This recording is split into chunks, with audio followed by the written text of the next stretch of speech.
Alright, hi folks, we are back to make a little more progress with this project. We're going to pick up now and actually talk through what we can do with Sass, so you get a vision for what can be done and what I might be looking for as you refactor on your project. But just as a reminder, we have created a GitHub repo. We've created a develop branch. We have that repo synced locally through GitHub Desktop.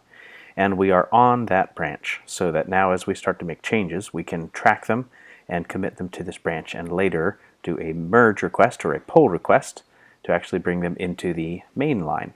So we'll look at that in the next video in more detail, but this time we're going to actually dive in with Sass.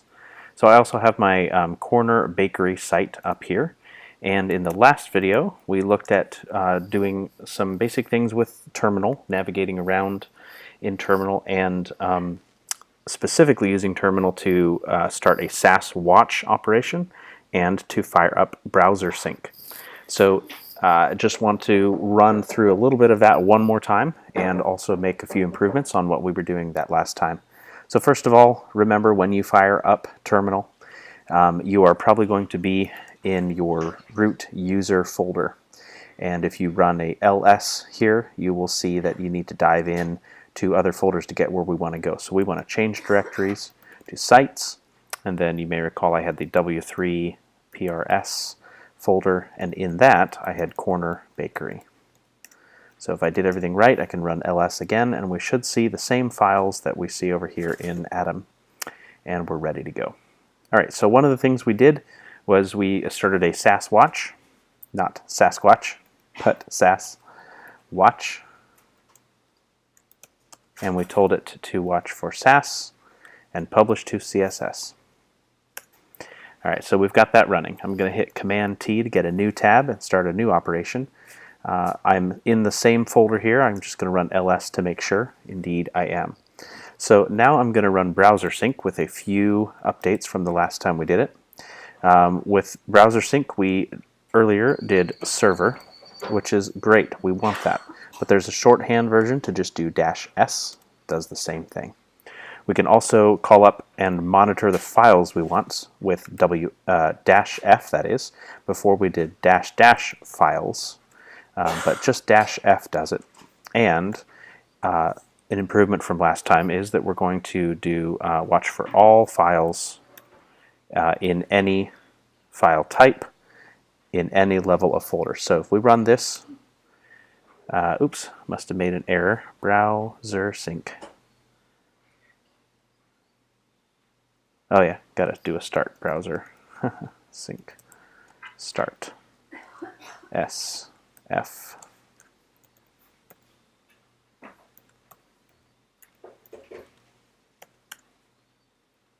Alright, that was better. So there's the command one more time. Browser sync start -s -f, and then in quotes, 2 asterisks, / asterisk dot asterisk. That says any number of folders, any file name, period, any extension. That's all we're saying. So watch all files in all folders in our site. So we've got Sass running, we've got our browser sync running. So now as we start to make changes, we can actually monitor them over here on the left. So finally, let's actually write some Sass stuff. So what can we do with Sass? Well, it's pre-processing, which means that as Sass is watching, it's going to be converting our Sass file into a compiled CSS file. That means that we can do stuff in Sass that we couldn't do in CSS.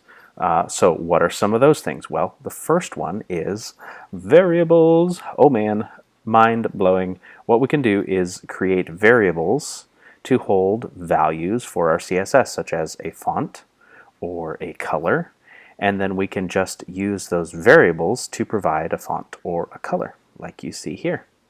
And then what happens when Sass is compiled into CSS is those variables get replaced by the actual values that we had declared for them earlier.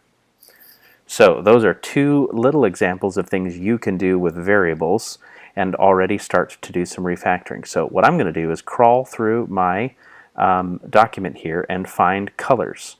Anytime I find a color, I'm going to think, do I use this enough that I might want to instead use a variable?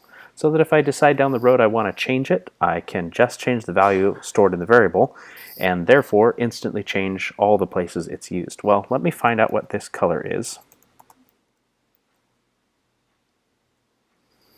All right, so that is the color that is being assigned to hyperlinks. It's kind of a steely blue or something like that. So I'm going to call that hyperlink.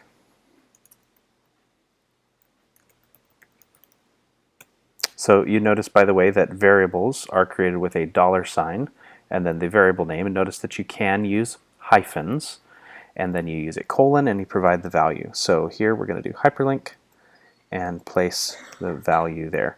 Actually, I've got a better idea. I'm going to use this, I'm going to call this accent. And I'm going to prefix it with color. Okay, so that, you know, I might have something else I want to call accent later, and so I'm distinguishing this as a color. It's the accent color. So I'm going to copy that variable, and now I want to find all instances of this. So if I hit Command F with this selected, notice that it's pulled this up and it's found 6 different places. So if I click Find All, then I can actually move between them. Let's see, where was the way to do that?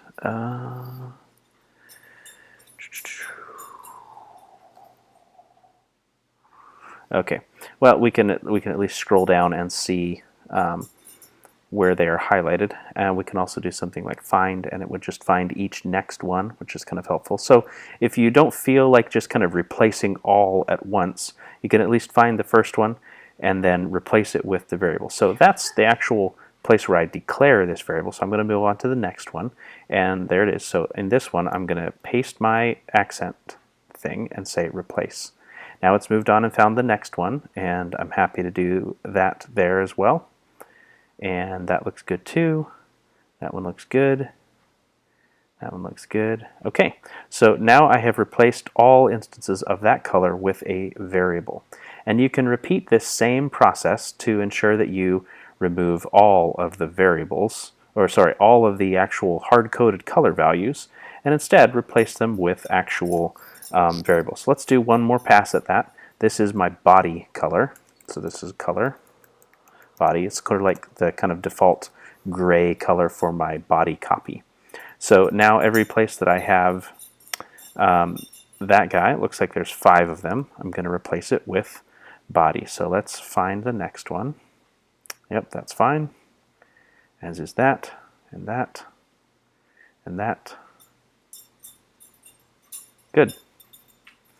All right, so you can see the process. So this is one thing you can do to refactor your code and make use of Sass variables. So if I save, then my file is recompiled and my styles.css is updated and actually has the actual hard-coded value in, and that's great.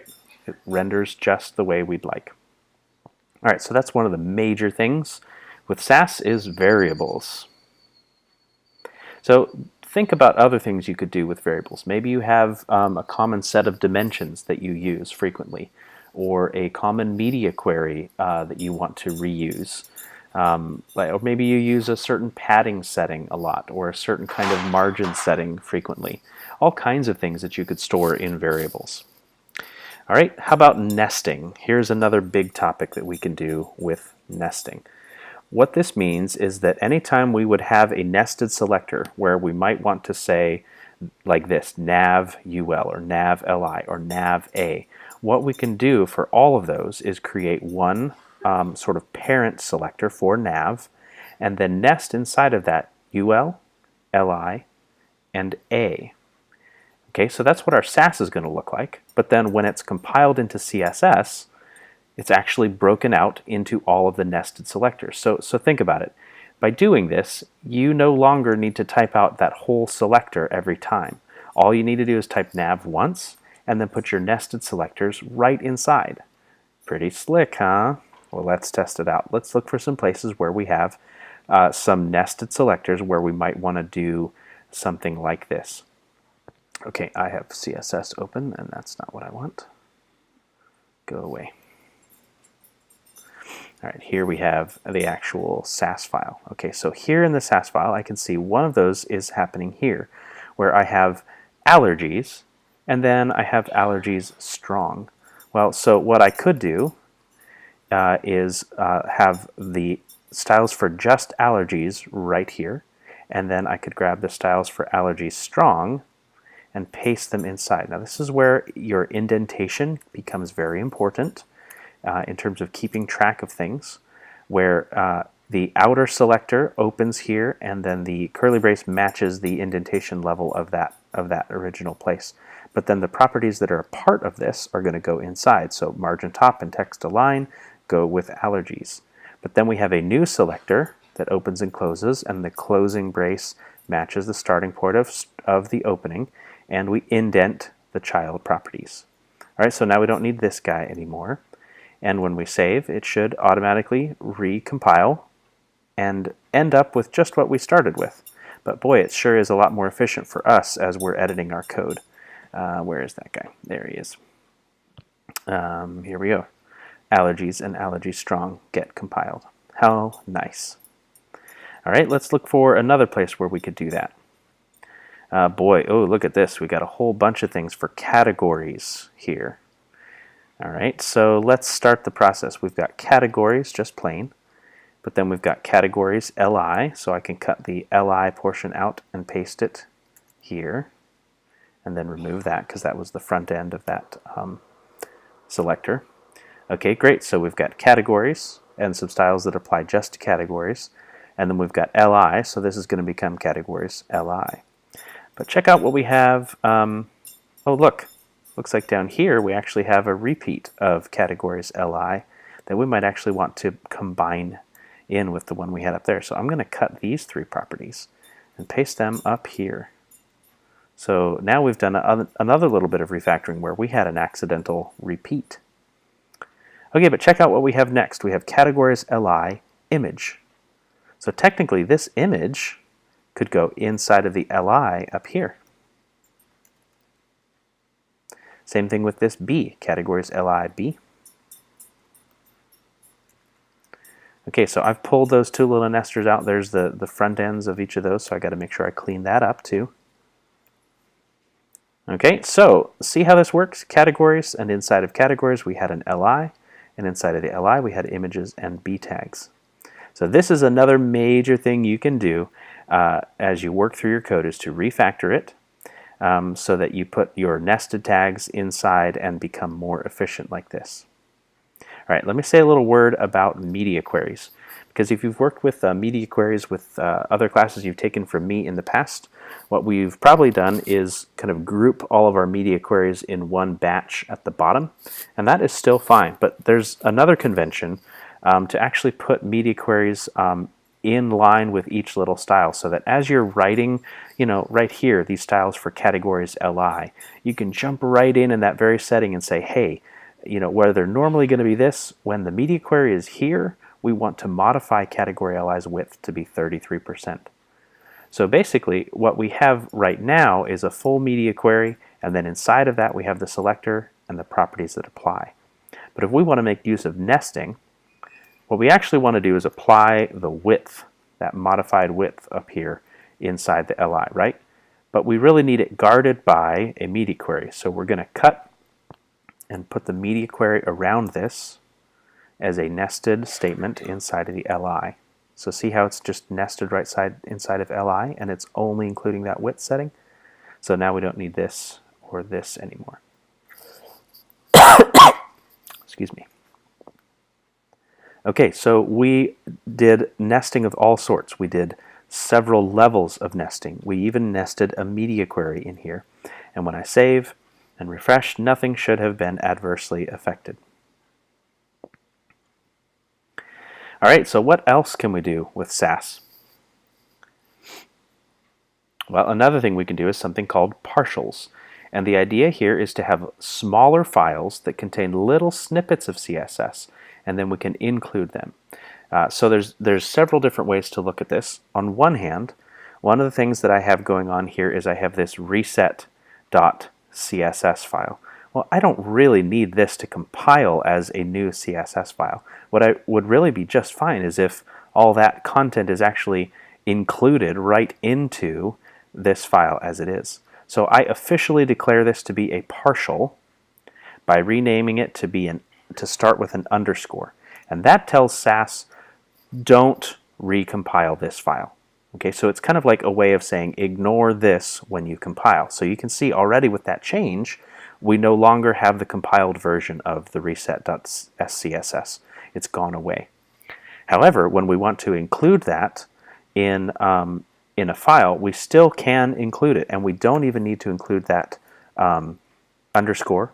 We don't even need to include the extension. All we need to do is just name the kind of the root name there, reset, and it's automatically compiled. So now when we look at styles.css, the content of reset is stuck right here at the beginning of the compiled version, and it's a much nicer way. So that's one thing we can do. When we have a separate file that we want to be included in our content, we can declare it as a partial, and therefore tell Sass not to actually compile that file like it's compiling the normally named styles.css. But then we can also simply include that file in our another file like this by putting in just the name of the file. So there's all kinds of things we could do with this. For example, we could create a new separate file here called vars.scss, and we could cut out of our document all of the variables or things that we might want access to in another file. So that those variables are now in a partial, and so I'm just going to include that partial as well. All right, maybe I want to actually move this this font declaration over there into the vars file as well.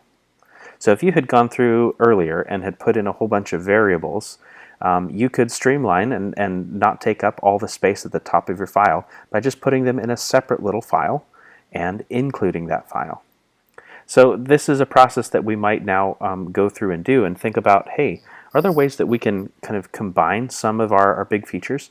Maybe we have a specific Sass file that's just like elements, that like some of our basic elements. So we might go in here and put pull out all the elements that are just styling, like standard elements like footer and DTs and DDs and things like that. And so these are classes. I'm going to maybe do something different with those. Oh boy, there's lots of those. But oh, here's some standard elements again. H2s, H2As, headers.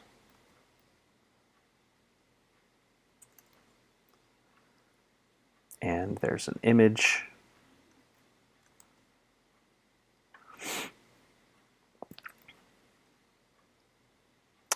All right, there's a bunch of input stuff. And I could grab all of those things. Those all look like pretty normal. Okay, now here we're getting into the nav, which is another idea. The nav itself could be a partial that would allow us to kind of keep our nav separated. So I'm going to skip over the nav for now. Oh, there's my paragraph. Cut that out and put that into my elements.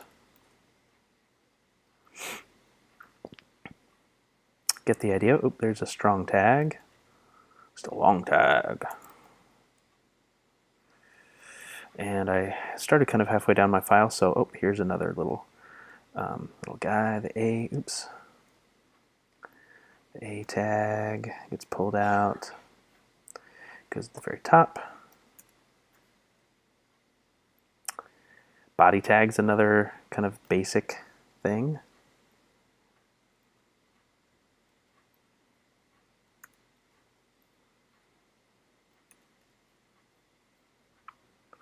Surely my HTML is in here somewhere. Nope, strange. Oh yeah, the reset probably did the work. Okay, so now I've got this elements partial. I've just got to make sure to include that here at the top of my file. So after the reset, after the variables, I'm going to import elements. Okay, so I said a moment ago that the nav itself could be a whole separate thing. So I'm going to go down and find my nav, find where it ends, And I'm going to copy all that out and put it in its own partial as well. New file, nav.scss. Okay.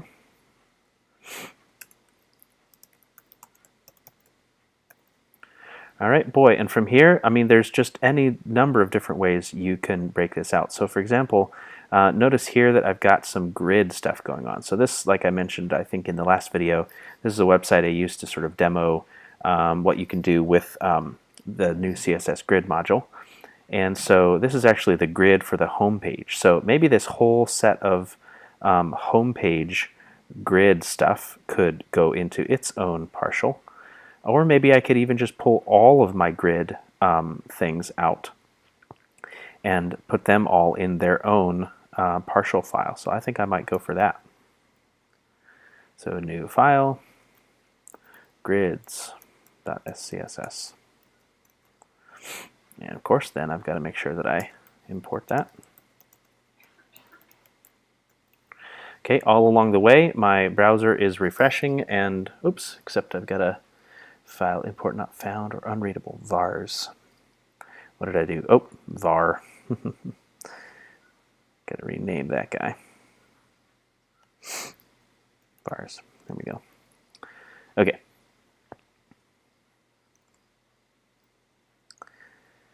Good. So yeah, all along the way, as I was saving, the browser was refreshing, and I'm just making sure that everything looks the way it's supposed to, without anything getting goofed up by the changes I'm making. Yep, overall looks good. Okay, so maybe you're starting to get the idea of how partials can work. And while we're certainly creating lots of files, I hope you see that the goal is to make each of these decently small and kind of focused around a certain set, a controllable set of things. And that makes it a lot easier to find what we're looking for. Now, you might be thinking, what about when I'm inspecting and I'm looking to kind of make a change? Let's say I want to make a change to this guy right here. Well, boy, which of those files was that in? Well, if I right-click and choose Inspect, notice that I've got this highlighted, and it's actually telling me that this was in styles.scss line 36. Well, how does it know that? Because technically, all those styles are being compiled into styles.css. Well, that's what this here map file is doing. It's nothing that you need to be concerned about in terms of how to write it or anything like that, because it's kind of a cryptic little thing. But it's basically it's creating a reference between the CSS, raw CSS file that is actually loaded by this page and the original Sass files that we've created. So for example, something on the nav here, if I inspect this nav li, I would expect that that would be in my nav partial. And sure enough, the A tag inside of nav, you can see all the styles and selectors, actually tells me that's over in nav.scss line 4. So I could go over to nav, scss, line 4, and bazinga, there it is. So pretty cool, pretty cool.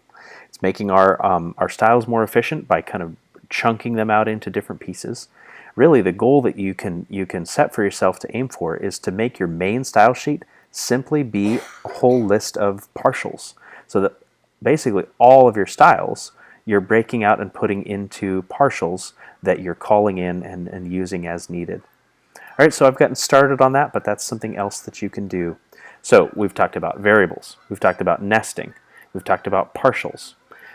Import is very related to that. I'm not going to spend a lot of time talking more about that. One other thing that I would like to make sure that you know about is called mix-ins. Mix-ins are similar to variables and similar to functions if you've been working with JavaScript or another programming language. But the basic idea is that we can group a set of properties that we want to set frequently into a sort of a function that we can then call with include. So for example, what they're demonstrating here is that it used to be that with border radius, that was not supported in all the browsers just with the raw border radius setting.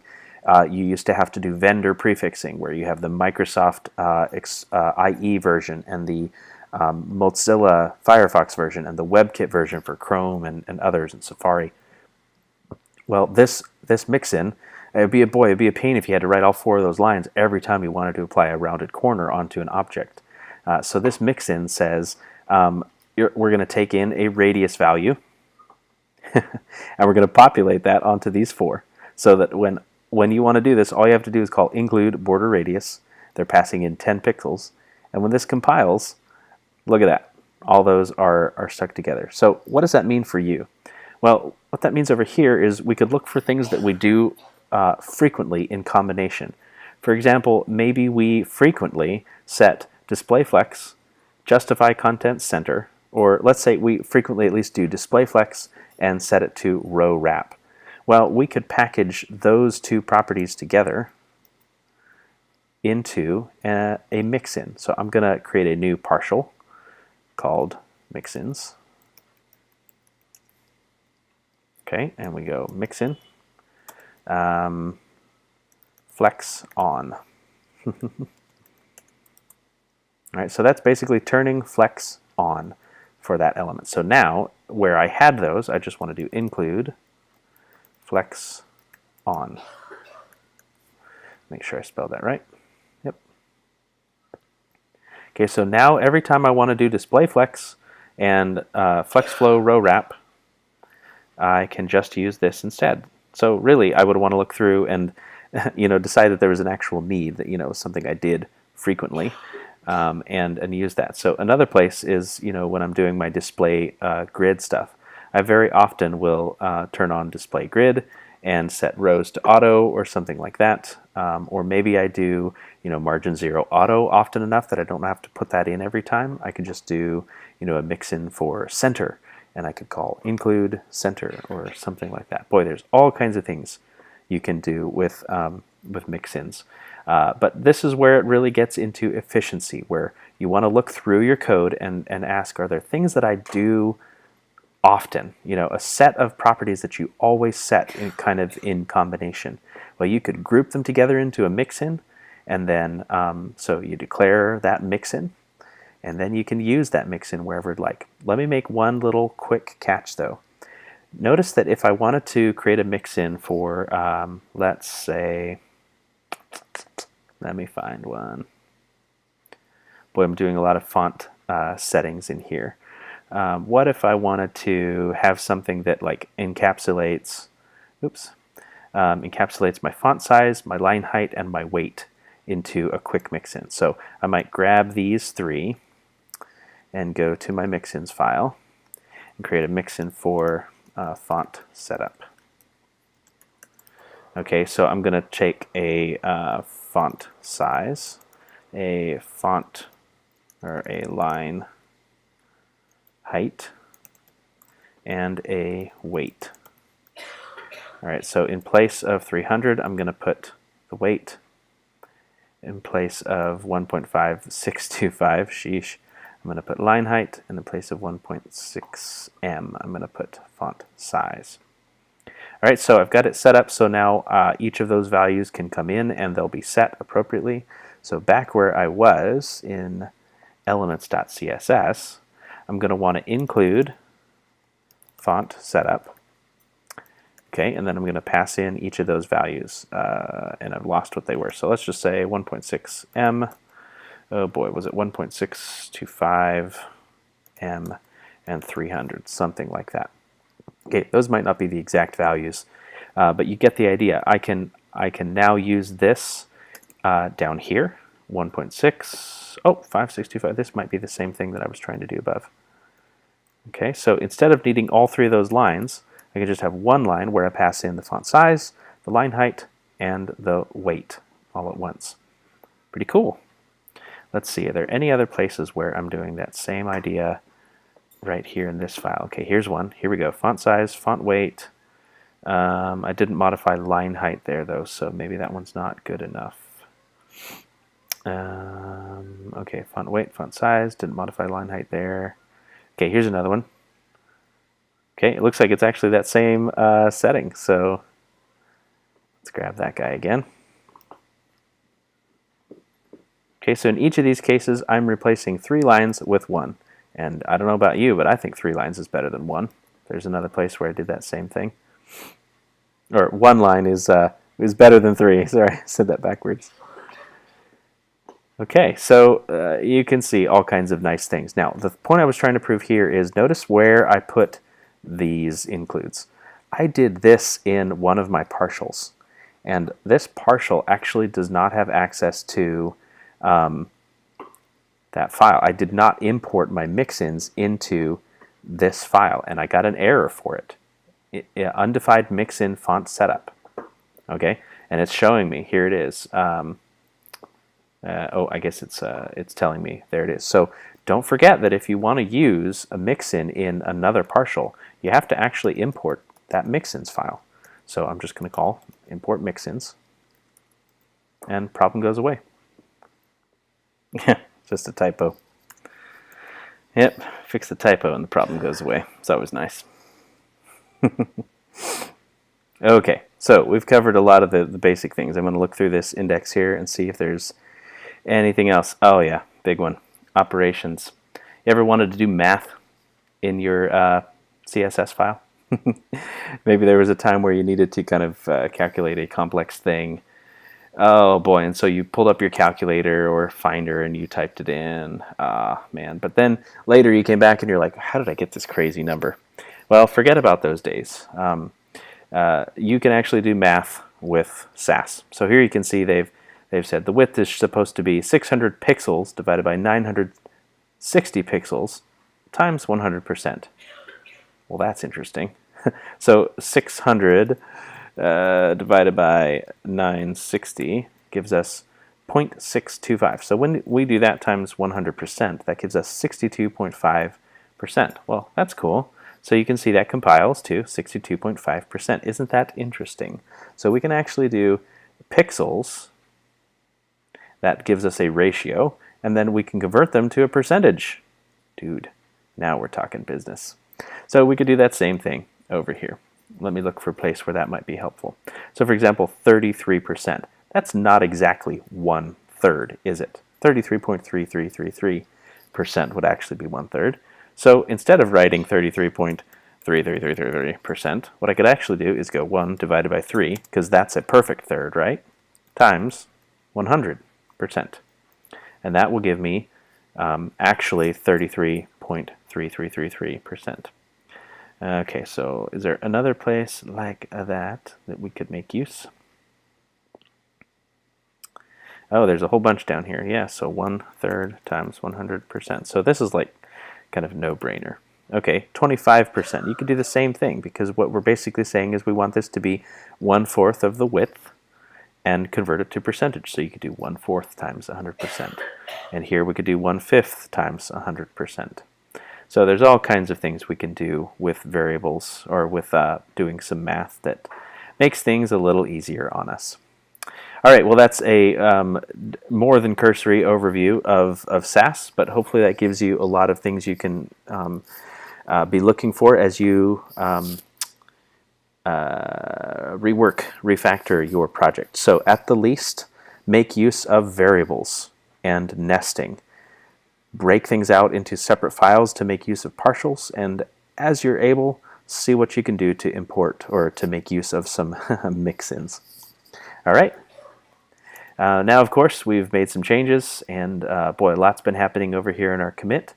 It'd be better if we actually would just kind of encapsulate each of these changes into smaller chunks, but for all intents and purposes, we can at least say first pass implementing Sass, and commit that to develop, push it up to origin, and before we know it, we should be able to see all those changes over here in GitHub. Sure enough, there they are. Okay, so next up we have to talk about, when we're all done with all of our changes, how we actually signal to merge this develop branch into main so that we have a fresh new release of our website coming up.